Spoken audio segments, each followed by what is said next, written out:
आपका बहुत स्वागत है हमारे इस खास कार्यक्रम में। आपके साथ मैं हूं रंजना सिंह राठौर। सूर्य इस समस्त सृष्टि का ऊर्जा का स्रोत है। आज इस साल का आखिरी सूर्य ग्रहण लगेगा और ये सूर्य ग्रहण मंगल होगा या फिर अमंगल होगा, शुभ होगा या शुभ होगा, ये तमाम सवाल आपके मन में भी होंगे। ये सूर्य ग्रहण इसलिए भी बेहद खास है क्योंकि कल से नवरात्र की शुरुआत होने जा रही है। ऐसे में ग्रहण के वक्त आपको क्या करना चाहिए, कैसे पूजा करनी चाहिए, ग्रहण के दुष्प्रभाव से आप कैसे बचिएगा, ये तमाम सवाल आज इस कार्यक्रम में हम इनके जवाब ढूंढने की कोशिश करेंगे। और इसके लिए एक खास पैनल हमारे साथ स्टूडियो में इस वक्त मौजूद है। देश के जाने माने ज्योतिष और वास्तु विशेषज्ञ पंडित ब्रजभूषण मिश्र जी हैं। सर, बहुत स्वागत है आपका हमारे साथ। ज्योतिषाचार्य डॉक्टर अरविंद त्रिपाठी जी हमारे साथ मौजूद है, आपका भी सर बहुत स्वागत है। और हमारे साथ ज्योतिषाचार्य प्रियंका टंडन जी भी हैं, मैम बहुत स्वागत है आपका। और इसके अलावा हमारे साथ डॉक्टर वाई राखी जी भी हैं, बहुत स्वागत है मैम आपका। आप सभी से चर्चा को मैं आगे बढ़ाऊं उससे पहले दर्शकों को कुछ महत्वपूर्ण चीजें हैं इस ग्रहण के बारे में, वो हम बता दें कि किस तरीके से सूर्य ग्रहण लगने वाला है और कितना खास होगा। देखिए, सूर्य ग्रहण आज रात 8:34 पर लगेगा और रात को 2:25 पर यह खत्म होगा और ये पूरा ग्रहण 5 घंटे 51 मिनट तक रहेगा। तो समझिए कि जो ड्यूरेशन है वो बहुत ज्यादा लंबा है। प्रियंका जी, मैं शुरुआत आप ही से करना चाहूंगी क्योंकि 5 घंटे से भी ज्यादा समय के लिए सूर्य ग्रहण रहने वाला है। सबसे पहले तो आसान भाषा में अगर आप हमारे दर्शकों को समझा सके कि क्या महत्व रहने वाला है, क्या शुभ रहेगा, अशुभ रहेगा, कैसा प्रभाव देखने को मिलेगा क्योंकि लंबा सूर्य ग्रहण है। बिल्कुल, देखिए, पहली बात तो जानने की बहुत ही इंपॉर्टेंट ज़रूरत ये है कि सूर्य ग्रहण हमारे देश में इस बार नहीं लग रहा है। तो मैं अमंगल नहीं बोल सकती कि कुछ अमंगल होगा। हाँ, जब भी ग्रहण आता है तो कहते हैं ना, कॉस्मिक एनर्जी जो है वो बदल जाती है। तो यहाँ पे जब राशियाँ परिवर्तन करती है, जब आपके ग्रह परिवर्तन करते हैं तो कुछ राशियों के लिए बहुत ही अच्छा साबित होता है, कुछ के लिए कहते हैं कि अशुभ साबित होता है। तो आपको जो ज़्यादा टेंशन लेने वाली ऐसी कोई बात नहीं है कि अगर सूर्य ग्रहण लग रहा है तो आप बहुत परेशान हो जाए, अरे मैं क्या करूं। कल का बहुत ही ऑस्पिशियस दिन है, माँ का दिन है, नवरात्रि का दिन है, तो मैं नहीं मानती कि ये किसी भी प्रकार से अमंगल होने वाला है। मंगल कर सकते हैं आप इसको, यदि आपके मन में लगता है ना कि अब मैं क्या करूं, क्योंकि मैं एक ऐसी फैमिली से आता हूं या आती हूं जहां पर हम बहुत वैल्यू करते हैं इन चीज़ों को, जहां पे पुरानी कथाओं को, बातों को मानते हैं कि ग्रहण है तो हमें कुछ ना कुछ करना चाहिए। यदि आपको लगता है कि आपको कुछ पॉजिटिव करना चाहिए ग्रहण के दौरान, तो आप क्या कर सकते हैं, दान का खास महत्व होता है। दान का महत्व इतना ज़्यादा होता है कि यदि आपको लगता है मन को शांत करना है, दान करिए। आप भजन सुनिए, आप मंत्र का जाप करिए। अगर आप मंत्र का उच्चारण नहीं कर सकते, क्योंकि बहुत सारे लोग ट्रैवल कर रहे होते हैं, ऑफिस में होते हैं, तो आप उसको प्ले करके भी सुन सकते हैं।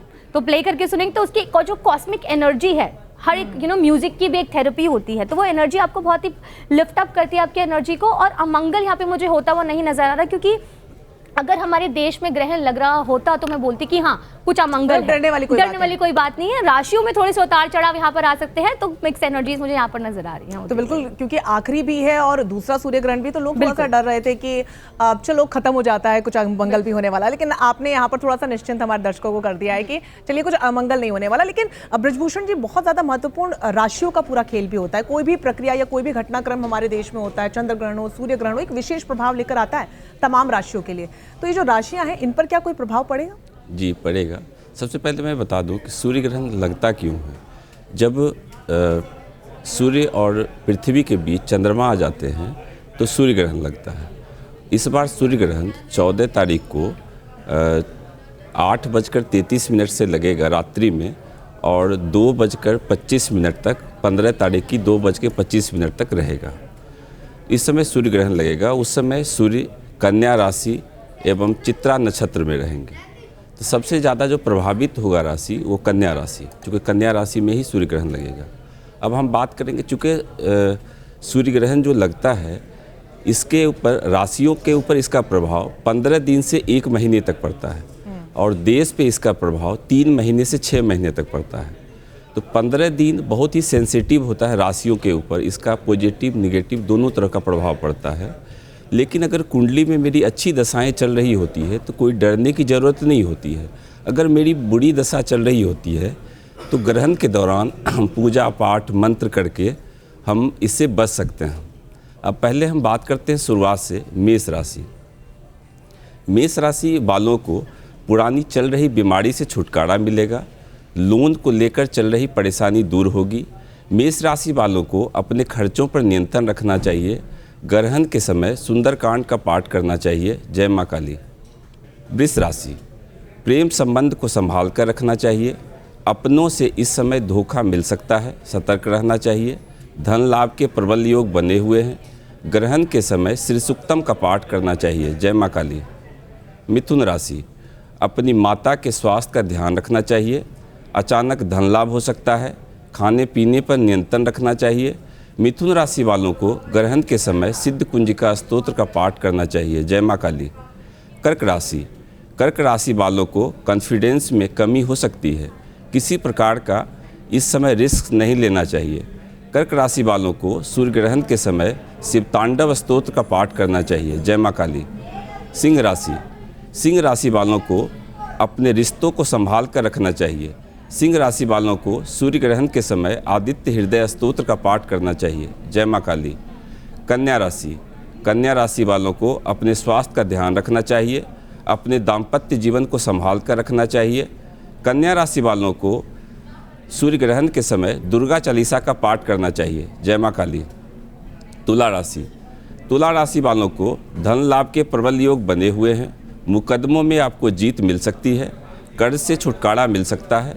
तुला राशि वालों को सूर्य ग्रहण के समय श्री सूक्तम का पाठ करना चाहिए। जय माँ काली। वृश्चिक राशि, वृश्चिक राशि वालों को प्रेम संबंध को संभाल कर रखना चाहिए। पढ़ने वाले विद्यार्थी को कंसंट्रेशन में कमी हो सकती है। वृश्चिक राशि वालों को सूर्य ग्रहण के समय हनुमान चालीसा का पाठ करना चाहिए। धनु राशि, धनु राशि वालों को अपने कैरियर में बदलाव कर सकते हैं। अपने पिता के स्वास्थ्य का ध्यान रखना चाहिए। धनु राशि वालों को सूर्य ग्रहण के समय विष्णु सहस्त्र नाम का पाठ करना चाहिए। जय माँ काली। मकर राशि, मकर राशि वालों को इन्वेस्टमेंट से बचना चाहिए। कॉन्फिडेंस में कमी आ सकती है। मकर राशि वालों को सूर्य ग्रहण के समय सुंदरकांड का पाठ करना चाहिए। जय माँ काली। कुंभ राशि, कुंभ राशि वालों को शत्रुओं से सतर्क रहना चाहिए। अपनी गोपनीयता को किसी से शेयर नहीं करना चाहिए। कुंभ राशि वालों को सूर्य ग्रहण के समय हनुमान चालीसा का पाठ करना चाहिए। जय माँ काली। मीन राशि, मीन राशि वालों को दाम्पत्य जीवन संभाल कर रखना चाहिए। अपने जीवन साथी की स्वास्थ्य की चिंता हो सकती है। मीन राशि वालों को सूर्य ग्रहण के समय विष्णु सहस्त्रनाम का पाठ करना चाहिए। जय माँ काली। तो ब्रजभूषण जी, ये तो आपने अलग अलग हर राशि के बारे में बताया कि उन्हें क्या करना चाहिए, क्या नहीं करना चाहिए, लेकिन बहुत से लोग ऐसे हैं जिन्हें शायद अपनी राशि भी नहीं पता होती है। तो ओवरऑल अगर आपसे एक पर्सपेक्टिव में जानना चाहूँ कि कौन सी वो बातें हैं जिनका ख्याल आपको रखना चाहिए, अगर आपको नहीं पता है कि आपकी राशि कौन सी है, फिर भी कुछ ऐसे टिप्स आप बताना चाहें। क्योंकि ये सूर्य ग्रहण लग रहा है सूर्य के ऊपर, तो इसमें ना सूर्य आदित्य हृदय स्तोत्र का पाठ सबको करना चाहिए। अगर किसी को कुछ पता ना हो, चूँकि ना इस समय अगर कोई भी हम पूजा पाठ करते हैं तो उसका कई गुना फल मिलता है। जैसे किसी को अगर कर्ज है, किसी को अगर कोई किसी तरह का कोई पाप हो गया है, पाप अगर कोई भी पाप की प्रायश्चित भी इस समय की जाती है। खास करके जिनको कुष्ठ रोग है, वो अगर इस समय आदित्य हृदय स्तोत्र का पाठ करते हैं तो उनका कुष्ठ जल्दी ठीक हो जाएगा। मतलब बहुत सारी बीमारियां हैं जो लंबे समय से चल रही है, उससे छुटकारा मिल जाएगा। तो कुल मिलाकर के देखा जाए तो आदित्य हृदय स्तोत्र का पाठ सबको करना चाहिए, सबको फायदे होंगे इससे। मतलब पूजा पाठ में थोड़ा ध्यान लगाना चाहिए, जिससे कि आपको एक अलग पॉजिटिविटी वैसे भी मिलती है। अरविंद जी, एक बहुत ही महत्वपूर्ण घटनाक्रम जिस पर दुनिया भर की इस वक्त निगाहें, वो है इजराइल हमास के बीच में जारी युद्ध। ऐसे में कोई भी प्रक्रिया होती है, जैसे कि मैं पहले भी कहा कि चंद्र ग्रहण हो, सूर्य ग्रहण हो, वो अपना प्रभाव हर घटनाक्रम पर डालती है। क्या युद्ध पर भी इसका कोई असर होता हुआ हम देख सकते हैं? देखिए रंजना, यह जो सूर्य ग्रहण है लगभग 5 घंटा 5 मिनट लग रहा है, 5 घंटा 55 मिनट के आसपास लग रहा है और चित्रा नक्षत्र पर लग रहा है और ये करीब प्रथम चरण में लग रहा है। और जब ये लगेगा उस समय जो भारतीय समय अनुसार होगा, उसका जो लग्न बनेगी, वृष लग्न की कुंडली बनेगी और भारत की भी कुंडली वृष लग्न की है। और सिंह राशि का शुक्र है, कन्या राशि में सूर्य चंद्रमा बुध है, केतु मंगल है 6ठे भाव में और 12वें बृहस्पति राहु है और कुंभ राशि का शनि है। शनि को न्याय का देवता कहते हैं। तभी ये जो ग्रहण काल लग रहा है, ग्रहण काल के बारे में 2-3 चीज़ और हम बताएंगे कि ग्रहण काल को हमेशा निगेटिव ही नहीं देखना चाहिए। ग्रहण काल में आप अच्छा भी कर सकते हैं, आध्यात्मिक विकास कर सकते हैं। लेकिन अभी जो यह अंतर्राष्ट्रीय स्तर पर युद्ध की जो स्थिति बनी हुई है, जो 6ठा भाव है वहाँ केतु मंगल है। मंगल आग्नेय शास्त्र का कारक है, बम का कारक है और आयुध का कारक है और 6ठे भाव में बैठा हुआ है। तो पूरे अंतर्राष्ट्रीय स्तर पर युद्ध की स्थिति बनी रहेगी। और इसमें चूंकि शनि 10वें भाव में है, तो इसमें जो देश, खास तौर से जो धार्मिक देश है या धर्म को मानने वाले हैं, अगर धर्म के प्रतिकूल कार्य करेंगे, मानवीयता के खिलाफ कार्य करेंगे, मानवीयता के लिए कार्य नहीं करेंगे, तो उनका सर्वनाश हो जाएगा। तो इसमें खास तौर से जो धार्मिक लोग हैं उनको अधार्मिक कार्य नहीं करना चाहिए। जो जिस क्षेत्र में है अगर अपने दायित्व का निर्वाह ठीक से नहीं करेगा तो अंतर्राष्ट्रीय स्तर पर उसकी बैंड बज सकती है। तभी ये जो युद्ध की स्थिति है बहुत ही भयानक हो सकती है और युद्ध की स्थिति बनी रहेगी और इसमें भारत की भूमिका बड़ी महत्वपूर्ण होगी, क्योंकि जब ग्रहण लग रहा है तो भारत देश की भी कुंडली हुई है और शनि स्वयं की अपनी राशि पर है और केतु मंगल जब होता है तो उसमें कैटलिस्ट का काम करता है, 11 गुना चीज़ों को बढ़ा देता है। तो युद्ध में अंतर्राष्ट्रीय स्तर पर अभी काफ़ी चीज़ें होगी, उसमें युद्ध हो सकता है, भूस्खलन हो सकता है, विश्व युद्ध की स्थिति बनी रहेगी और कई देश मिलकर के एक साथ लड़ेंगे। उसमें भारत गुरु की भूमिका में रहेगा, भारत युद्ध को समाप्त कराने में रहेगा, रुपया की वैल्यू बढ़ेगी, डॉलर की और कई जो विदेशी मुद्रा है उसका डिवैल्यूएशन हो सकता है, ये सारी चीज़ें हो सकती है। और ये जो लग रहा है ग्रहण खास तौर से उत्तरी अमेरिका में लग रहा है, कनाडा में लग रहा है, British Virgin island, Guatemala, Mexico, Argentina, Colombia, Cuba, Bermuda, Peru, Uruguay, Antigua, Venezuela, Jamaica, Haiti, Paraguay, Brazil और डोमिनिका, बहामास में लग रहा है। और ख़ास तौर से जो भी लग रहा है तो कन्या राशि पर लग रहा है, वहाँ सूर्य भी है, चंद्रमा भी है और बुध भी है। तो जिन राशियों पर ये जाएगा, जो देश है जैसे मेष राशि का, कर्क, कन्या, तुला और मकर राशि वाले जो देश हैं उनकी स्थिति खराब हो सकती है। तो ये पूरे अंतर्राष्ट्रीय स्तर पर देखा जाए तो यह सूर्य ग्रहण अच्छा संकेत लेकर के नहीं आता है, नंबर 1। नंबर 2, मैं पूरे भारत देश में चूंकि यह विजिबल नहीं है तो भारत पर इसका प्रभाव नहीं पड़ेगा, लेकिन सूर्य ग्रहण चूंकि एक है तो हम सभी जातकों को ये सलाह देंगे कि सूर्य के दिन वो क्या करे कि आदित्य हृदय स्तोत्र का पाठ करे, गेहूं का दान करे, लाल वस्तु का दान करे, ओम भूर्भुवः स्वः तस्वितुर्वरेण्यम भर्गो देवस्य धीमहि धियो यो नः प्रचोदयात्, इस मंत्र का पाठ करें। कई बार क्या होता है कि रंजना लोग ग्रहण को खराब दृष्टिकोण से देखते हैं, तो आप ग्रहण में भी अच्छा चीज़ ढूंढ सकते हैं। इसमें अपने आध्यात्मिक विकास कर सकते हैं, तंत्र साधना कर सकते हैं, मंत्र साधना कर सकते हैं, अपनी प्रतिकूल ग्रहों को अपने अनुकूल कर सकते हैं। तीसरी बात, आज अमावस्या है। अमावस्या के दिन जिन भी जातक की कुंडली में सूर्य के साथ केतु है या सूर्य के साथ राहु है या चंद्रमा के साथ केतु है या चंद्रमा के साथ राहु है तो तर्पण कर सकता है और काली तिल का दान कर सकता है। काली तिल, चावल, जौ दान कर सकता है, गाय को रोटी खिला सकता है, तो जो उसकी कुंडली में ग्रहण दोष है वो समाप्त हो जाएगा। तो जैसा कि त्रिपाठी जी आपने बोला कि हर चीज़ में पॉजिटिविटी ढूंढने की आवश्यकता हमें, और बिल्कुल भी निराश नहीं होना। अच्छी बात तो ये है कि हमारी कंट्री में, हमारे देश में ग्रहण देखने को नहीं मिलेगा। राखी जी, मैं आपसे समझना चाहूँगी, महत्वपूर्ण मुद्दों पर हमने बात की, लेकिन जो बेसिक्स होते हैं वो बहुत ज़रूरी होते हैं कि पूजा कैसे करें, कौन से मंत्रों का जाप करें, किस तरीके से हम इस दिन को और भी ज़्यादा अपने अनुकूल बना सकते हैं, थोड़ा सा बता पाएं। देखिए, अगर मैं आपसे कहूँ टीवी पर बैठ कर के आप मंत्रों का जाप करें, आप रात को जागें, तो ये सब करने की कुछ भी ज़रूरत नहीं है। अगर आप प्रेग्नेंट हैं तो भी डरने की ज़रूरत नहीं है, क्योंकि सूर्य ग्रहण भारत में नहीं है, लेकिन ये खगोलीय घटना है जो आकाश में घूमेगा और आकाश में होगी, तो उसका असर आप पे और मेरे पर ज़रूर होगा। 12 राशियों पर नहीं, पूरे विश्व में होगा। जैसे कि मैं आपको बताऊं कि सूर्य कहीं पर भी हो, जब रात में ग्रहण लगेगा उस टाइम आप और हम सो रहे होंगे।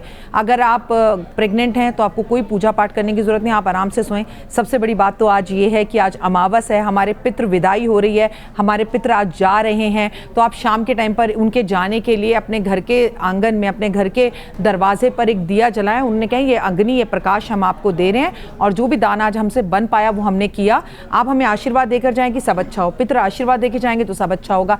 फिर आप अपने घर की चौखट को धोइए, क्योंकि कल माँ हाथी पर बैठकर आ रही है और जब माँ आती है ना तो बच्चों के साथ कभी बुरा नहीं होता। आपको जर्नल बातों का ध्यान रखना है कि सुबह जब आप उठें, स्नान करते वक्त आपको अपने पूरे घर में गंगा जल छिड़कना है, आपको अपने नहाने के पानी में गंगा जल जरूर छिड़कना है। कल आपको बाल खोलकर पूजा नहीं करनी, आपको काले नीले कपड़े नहीं पहनने, आपको ग्रहण के बाद दान जरूर करना है, चाहे भारत में दान है या नहीं है। ये तो हमारे बुजुर्ग बना गए हैं, इस बहाने से एटलीस्ट उनके घर में अन्न पहुंचता है जिनके घर में नहीं होता। मैं नहीं कहती कि ग्रहण का दान जाकर आप पंडितों को करें, जरूरतमंद व्यक्ति के घर में गुड़, गेहूं, या उसने व्रत रखा है नवरात्रों का और उसके पास नवरात्रों का भोजन नहीं है, या सिंघाड़े का आटा नहीं है, कुट्टू का आटा नहीं है, तो वो दीजिए, इससे आपको बहुत ज्यादा फायदा होगा। ग्रहण के टाइम पर गंगा स्नान करना बहुत अच्छा होता है। अगर हम गंगा स्नान करने नहीं जा सकते क्योंकि कल माँ आ रही है, तो आप अपने घर में ही गंगा जल का पवित्र प्रयोग कर सकते हैं। दान जरूर करें, सब लोग अलग अलग करें या घर के सारे परिवार के लोग एक ही जगह पर दान करें उतना भी चलेगा, लेकिन घर के आंगन को धोइए, घर के बड़े बुजुर्गों के सुबह उठ के पैर जरूर छुएं, घर में शंख जरूर बजाएं, घर के अंदर जितना ज्यादा हो सके उतने पॉजिटिव माँ के भजन चलाएं और सूर्य उदय होने से पहले कोशिश कीजिए कि आप अपने घर में कलश स्थापना करें। कितना भी बड़ा ग्रहण क्यों ना हो, जिसके घर में कल कलश स्थापना होगी उसके ऊपर ग्रहण का असर नहीं होगा, परंतु क्योंकि ये खगोलीय घटना है तो जिन जिन जगहों पर आदरणीय सर ने बताया कि इन जगहों पर ये ग्रहण लग रहा है, उनकी शेयर मार्केट गिरेगी, उनके ऊपर उस ग्रहण का असर होगा। जब उनकी शेयर मार्केट गिरेगी और उनके ऊपर ग्रहण का असर होगा, इंटरनेशनल मार्केट गिरेगी, तो इंडिया पर असर ना हो सके ये नहीं हो सकता। तो मतलब डायरेक्ट इनडायरेक्ट असर तो भारत पर भी होगा ही होगा। दूसरा, भूकंप आने के बहुत चांसेस हैं। तीसरा, आग लगने की घटनाएं बहुत ज्यादा आगे हो सकती हैं, घर में ग्रह कलेश हो सकते हैं, हेल्थ इश्यूज हो सकते हैं, क्योंकि अभी मंगल और केतु की युक्ति के साथ गुरु और राहु की युक्ति भी 30 अक्टूबर तक बनी हुई है। तो आपदाएं आना, बारिश का बहुत ज्यादा होना, आपस में झगड़े होना, सडन लोगों की नौकरी चली जाना, आपकी मैरिड लाइफ पर इसका असर होगा। तो आप एक चुप और 100 सुख, अगर आप चाहते हैं आपकी मैरिड लाइफ इससे डिस्टर्ब ना हो तो मां को शहद का भोग इस पूरे नवरात्रे में जरूर लगाएं। और मंगल और केतु की युक्ति जब साथ में होती है तो हमें मां के मंदिर में झंडे लगाने चाहिए, और मां का एक रूप झंडे वाली भी है। तो जो लोग झंडे कल दान करेंगे या झंडे लगाएंगे इस ग्रहण के बाद, यकीन मानिए उनको किसी तरह का कोई नुकसान नहीं होगा, लेकिन इस ग्रहण का असर शेयर मार्केट पे, पर्सनल आपकी प्रोफेशनल लाइफ में और हमें मौसम में भी देखने के लिए मिलेगा। और सबसे बड़ा खतरा जो बन रहा है वो है भूकंप का।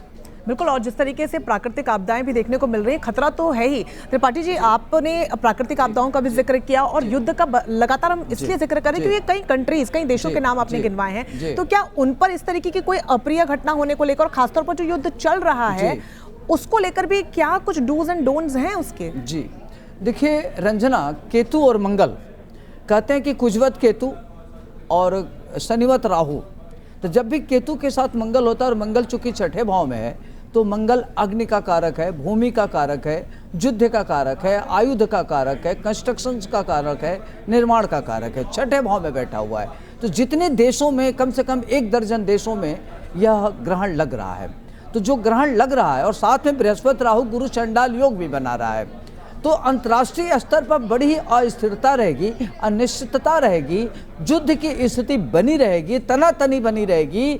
और इसमें खास तौर से चूंकि शनि न्याय का देवता मानते हैं, कुंभ राशि पर है, तो जो लोग धर्म के प्रचार करने वाले लोग हैं और धर्म के आड़ में गलत कर रहे हैं, मानवीयता का हनन कर रहे हैं, नरसंहार कर रहे हैं, उनके लिए शनि काल के रूप में होगा और उनको शनि दंडित करने का काम करेगा। इसमें बहुत ऐसे लोग होंगे जिनके लिए काफ़ी दिक्कतें आ सकती हैं। तो युद्ध की स्थिति बनी रहेगी और युद्ध में जो इजराइल है, आपका अमेरिका है, यूक्रेन है, रशिया है, इन सब की भूमिका बड़ी महत्वपूर्ण रहेगी। और इसमें कई मिडिल ईस्ट के देश भी लगेंगे, गल्फ कंट्री के लिए भी बहुत अच्छा संकेत नहीं है। तो देखा जाए तो ये सब युद्ध को लेकर के काफ़ी परेशानियां आएंगी, दिक्कतें आएंगी, खाने पीने को लेकर के दिक्कत आएगी।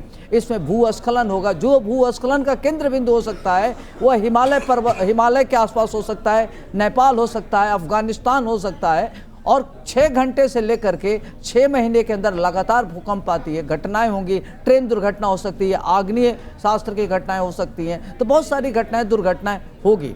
तो अभी इस तरीके की चीज़ें बनी रहेगी।